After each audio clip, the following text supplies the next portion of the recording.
Hi! Hello! అస్సలాముఅలైకుం. Welcome back to my channel my busy life. ఈరోజు video వచ్చేసి ఉసిరికాయ మురబ్బా. తీపిగా పుల్ల పుల్లగా ఉండే ఈ ఉసిరికాయ మురబ్బా ఎలా చేయాలి అనేది వీడియోలోకి అయితే వెళ్ళిపోదాం.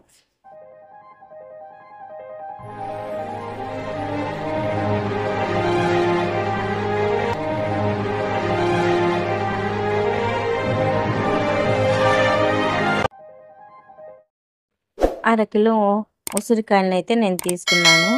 మరీ చిన్నవి కావు, మరీ పెద్దవి కావు, మీడియం సైజులో ఉన్న ఉసిరికాయలు అయితే తీసుకున్నాను. ఈ ఉసిరికాయల్ని వాటర్లో 3-4 టైమ్స్ అయితే బాగా కడగాలి. ఇలా 3-4 టైమ్స్ కడిగిన తర్వాత ఒక క్లాత్ తీసుకొని ఒక్కొక్క ఉసిరికాయని తడి లేకుండా తుడవాలి. నా ఛానల్ని ఎవరైనా కొత్తగా చూస్తుంటే లైక్ చేయండి, షేర్ చేయండి, కమెంట్ చేయండి, సబ్స్క్రైబ్ చేసుకోండి. ఈ ఉసిరికాయ మురబ్బా ముఖ్యంగా శీతాకాలంలో ఆరోగ్య ప్రయోజనాల కోసం దీన్ని ఎక్కువగా తయారు చేసుకుంటూ ఉంటారు. ఇలా క్లీన్ చేసుకున్న ఉసిరికాయల్ని హోల్స్ ఉన్న ప్లేట్లో వేసుకోవాలి.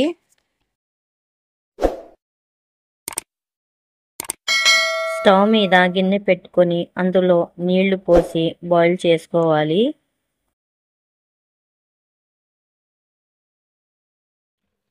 ఈ ప్లేట్ని ఆవిరి మీద పెట్టి మూత పెట్టి స్టీమ్ చేసుకోవాలి.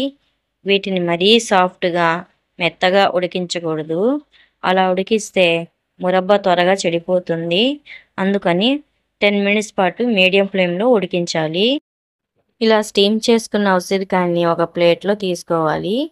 ఈ ఉసిరికాయల్ని పూర్తిగా చల్లారనివ్వాలి.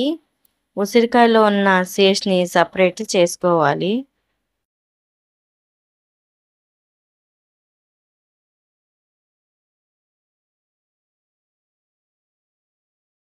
త్రీ 350 గ్రామ్స్ పటిక బెల్లం అయితే తీసుకోవాలి. ఈ పటిక బెల్లాన్ని పౌడర్గా చేసుకోవాలి మిక్సీ జార్లో.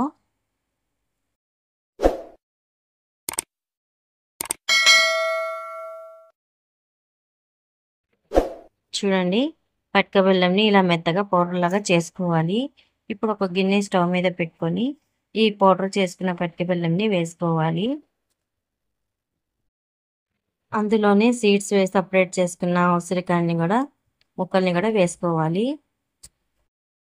టీ కప్పుతో 1/2 కప్ వాటర్ అయితే వేసుకోవాలి. వేసుకున్న తర్వాత బాగా మిక్స్ చేసుకోవాలి. మీడియం ఫ్లేమ్లో ఉడికించాలి. ఈ ఉసిరి ముక్కలు పాకంలో బాగా ఉడకాలి. ఈ ఉసిరి ముక్కలు పాకంలో ఎంత బాగా ఉడికితే అంత టేస్టీగా ఉంటుంది. అలాగే వగరు అనేది ఉండదు. ఈ ఉసిరికాయ చర్మాన్ని మెరుపుని అందిస్తుంది. అలాగే విటమిన్ సితో పాటు అనేక ఇతర పోషకాలను అందిస్తుంది. ఈ మురబ్బా ఖాళీ కడుపుతో తింటే ఆరోగ్యానికి చాలా మంచిది. ఈ ఉసిరికాయ మురబ్బా గుండె రోగులకు చాలా మేలు చేస్తుంది. ఉసిరి మురబ్బా తినడం వల్ల శరీరంలో చెడు కొలెస్ట్రాల్ స్థాయి తగ్గుతుంది. ఈ పాకాన్ని మీడియం ఫ్లేమ్లో పెట్టి ఉడికించాలి. 1/2 టీ స్పూన్ బ్లాక్ సాల్ట్ అయితే వేసుకోవాలి.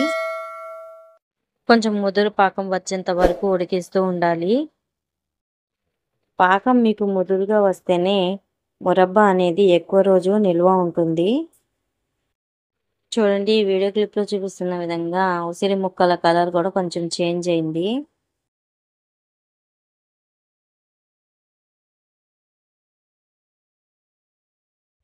చూడండి, ఉసిరి మురబ్బా అయితే రెడీ అయిపోయింది. స్టవ్ ఫ్లేమ్ అయితే ఆఫ్ చేసేయాలి. ఇది కొంచెం చల్లారిన తర్వాత జార్లో అయితే తీసుకోవాలి. డైలీ ఖాళీ కడుపున 1 స్పూన్ తింటే ఆరోగ్యానికి చాలా మంచిది. స్కిన్కి కూడా చాలా మంచిది. అంతేనండి. నా వీడియో కనుక నచ్చితే లైక్ చేయండి, షేర్ చేయండి, కమెంట్ చేయండి, సబ్స్క్రైబ్ చేసుకోండి. Thank you for watching.